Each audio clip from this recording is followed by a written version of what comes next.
Study with प्यार में आप सभी लोगों का मोस्ट वेलकम है। स्टडी विद प्यार एसएससी जीडी 2023-24 की रिवीजन सीरीज चला रहा है। आज उस रिवीजन सीरीज का प्रैक्टिस सेट नंबर 18 है, जिसका पहला क्वेश्चन है अलूना काबुइनी किस नृत्य से संबंधित है।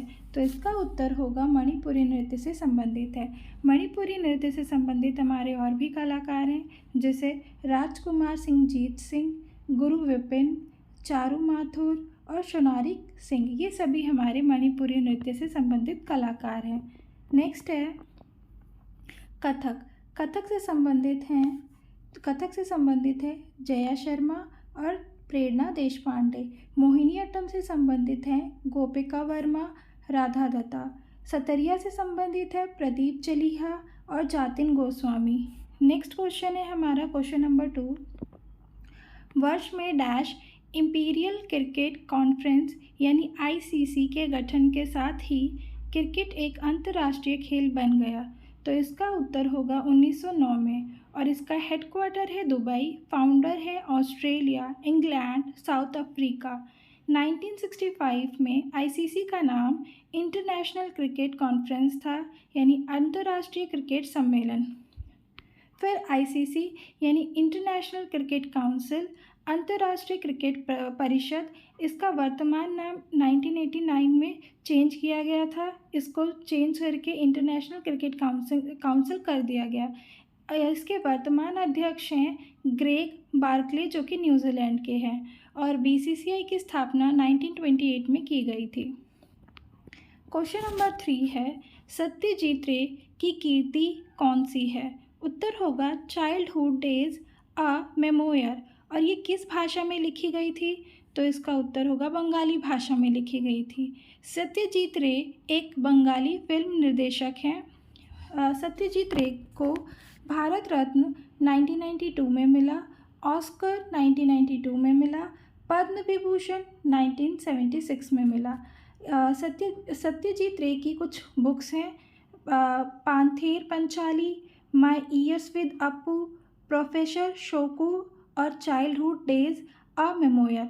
ये इनकी कुछ बुक्स हैं। क्वेश्चन नंबर 4 है हरशंकर भट्टाचार्य डैश के उस्ताद हैं। इसका उत्तर होगा सितार।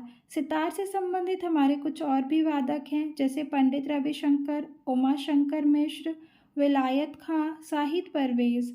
सारंगी से हैं उस्ताद बंदू खां, शकूर खां। संतूर से संबंधित वादक हैं पंडित शिव कुमार शर्मा और भजन सोपोरी। वायलिन से संबंधित है जौहर अली खान। क्वेश्चन नंबर 5 है पारी या फिर इनिंग शब्द संबंधित है। ये किस खेल से संबंधित है। तो उत्तर होगा खो खो से संबंधित है और क्रिकेट से भी संबंधित है।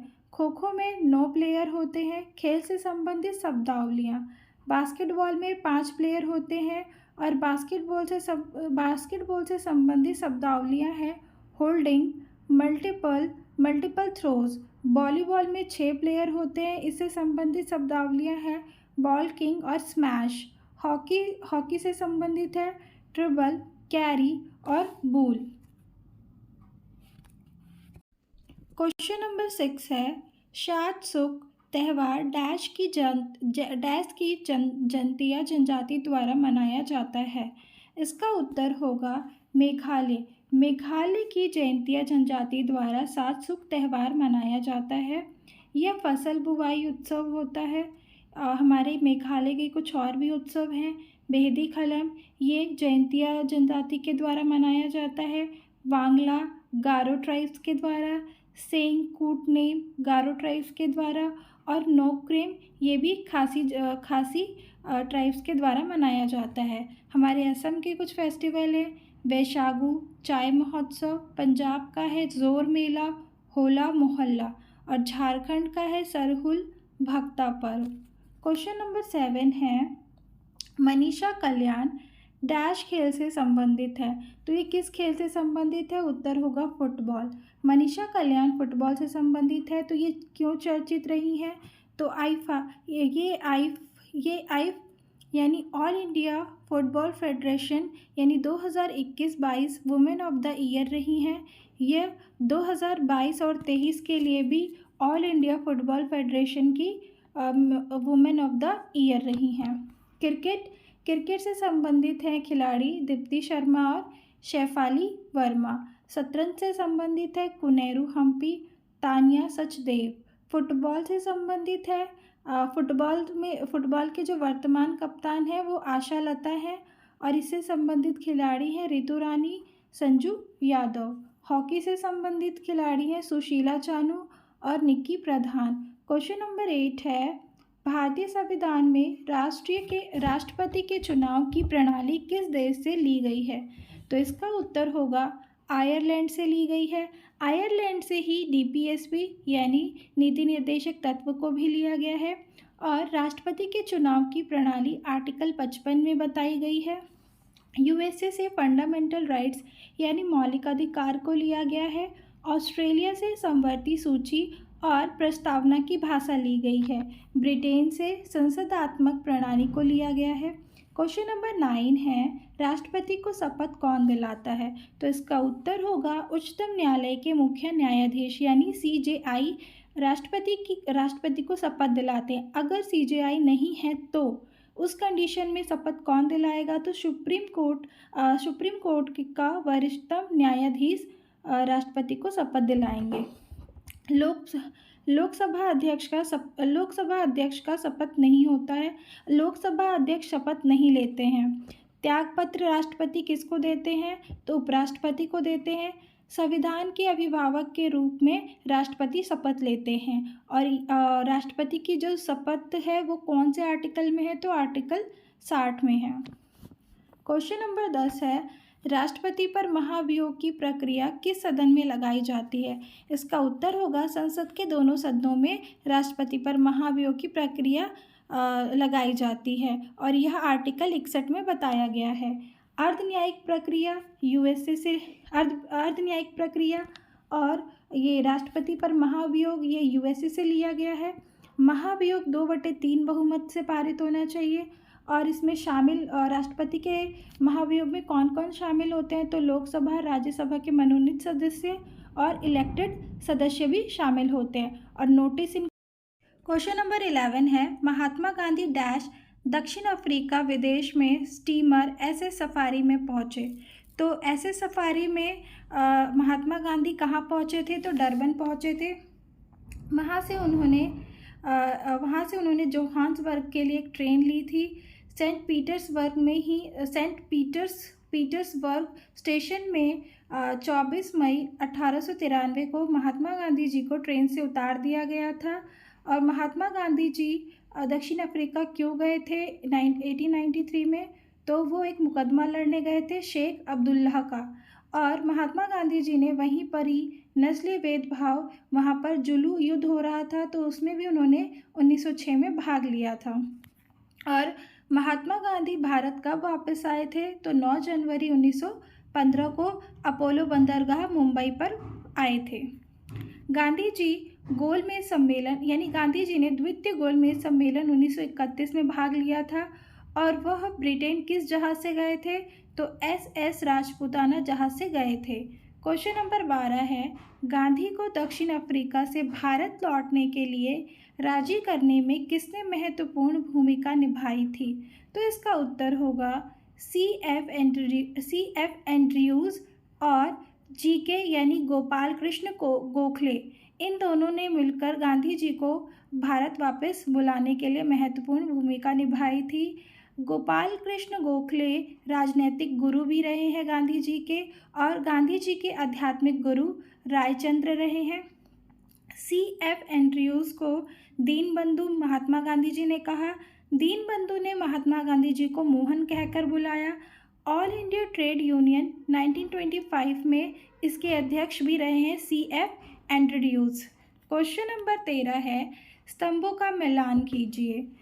बंदरगाह दिए हुए और एक तरफ आपके राज्य दिए हुए हैं। तो तूतीकोरिन बंदरगाह तमिलनाडु में, हल्दिया बंदरगाह वेस्ट बंगाल में है और बंगलौर कर्नाटक में है।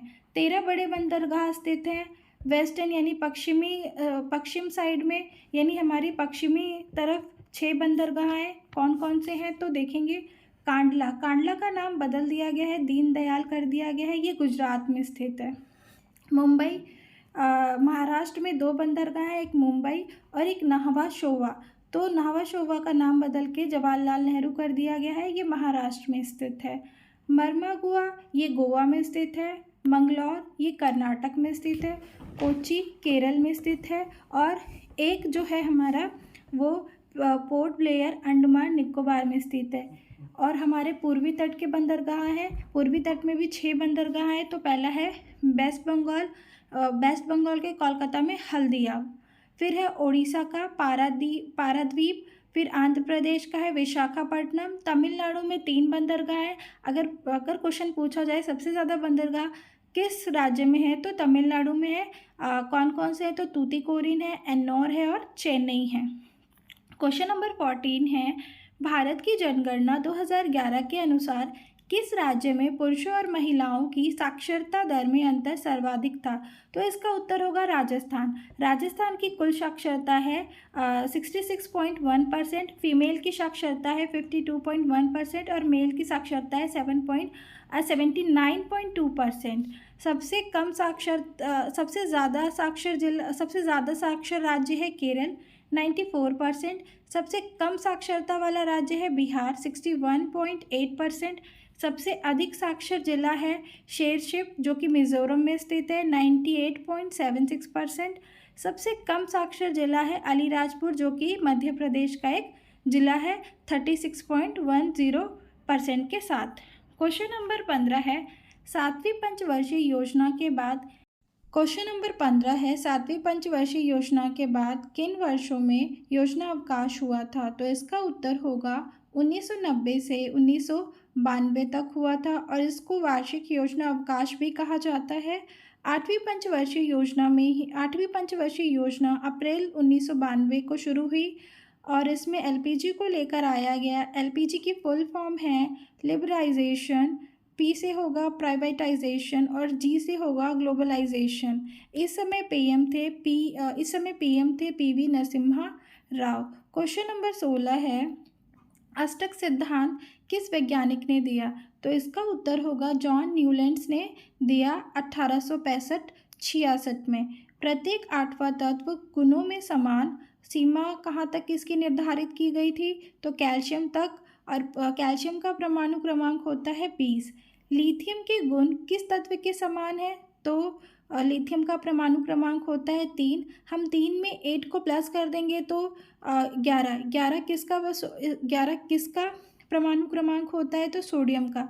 अर्थात लिथियम के जो गुण हैं वो सोडियम के गुण के समान होंगे। इसी प्रकार बेरिलियम के गुण किस तत्व के समान होंगे? तो बेरिलियम का परमाणु क्रमांक 4 होता है। इसमें हम 8 को जोड़ेंगे तो ये 12 होगा। 12 किस का परमाणु क्रमांक होता है? तो मैग्नीशियम। अर्थात मैग्नीशियम के जो बेरिलियम के जो गुण हैं वो मैग्नीशियम के समान होंगे। क्वेश्चन नंबर 17 है, शर्करा में मौजूद खाद्य घटक क्या होता है? इसका उत्तर होगा कार्बोहाइड्रेट्स। कार्बोहाइड्रेट्स शर्करा में मौजूद खाद्य घटक होता है जिसमें सी यानी कार्बन, हाइड्रोजन और ऑक्सीजन ये तीनों घटक होते हैं। इसी प्रकार शर्करा में भी ये तीनों घटक होते हैं, कार्बन, हाइड्रोजन, ऑक्सीजन ये तीनों घटक होते हैं। शर्करा का सूत्र होता है C12, H22 और O11। ये हमारा शर्करा या फिर चीनी का सूत्र होता है। क्वेश्चन नंबर 18 है, एशियन गेम्स 2023 में भारत ने पहला स्वर्ण पदक किस खेल में जीता? इसका उत्तर होगा निशानेबाजी। मेल में 10 मीटर एयर राइफल गोल्ड जीता गया, फीमेल में 10 मीटर एयर राइफल में सिल्वर मेडल जीता गया। सर्वाधिक पदक एथलेटिक्स में जीते गए, 6 गोल्ड, 14 सिल्वर और 9 ब्रॉन्ज। कुल मेडल 29 मेडल जीते गए एथलेटिक्स में। 100वां पदक कबड्डी महिला टीम, ऋतु नेगी कप्तान थी कबड्डी महिला टीम की। और हमारे भारत देश का एशियन गेम्स में चौथा स्थान रहा 107 मेडल के साथ। अगले एशियन गेम्स 2026 की नागोया जापान में होंगे और ये 20वां संस्करण रहेगा और 19वां संस्करण 2023 चीन में हुआ।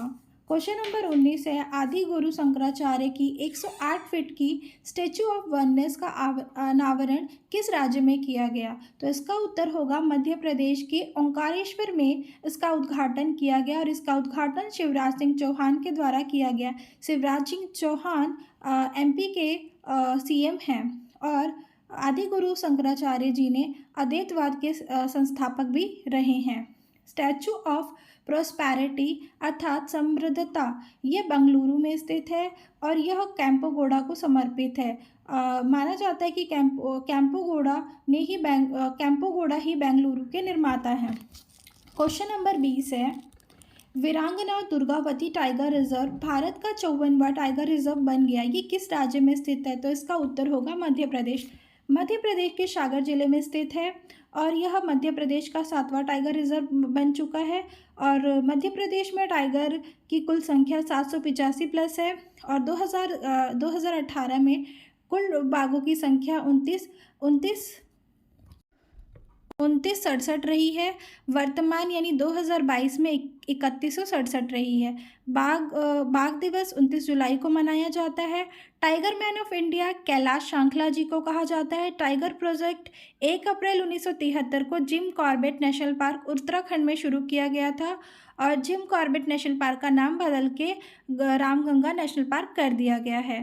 क्वेश्चन नंबर, ये लास्ट हमारा होमवर्क क्वेश्चन है कि भारत का सबसे बड़ा टाइगर रिजर्व कौन सा है? तो इसका उत्तर होगा नागार्जुन सागर श्री शैलम टाइगर रिजर्व, जो कि आंध्र प्रदेश और तेलंगाना में स्थित है। तो ये हमारी आज के रिवीजन सीरीज़ थी। आई होप आप लोगों को ये रिवीजन सीरीज़ पसंद आ रही हो और अगर आपको हमारी ये रिवीजन सीरीज़ अच्छी लग रही है तो इसको शेयर करें, लाइक करें और कमेंट करें।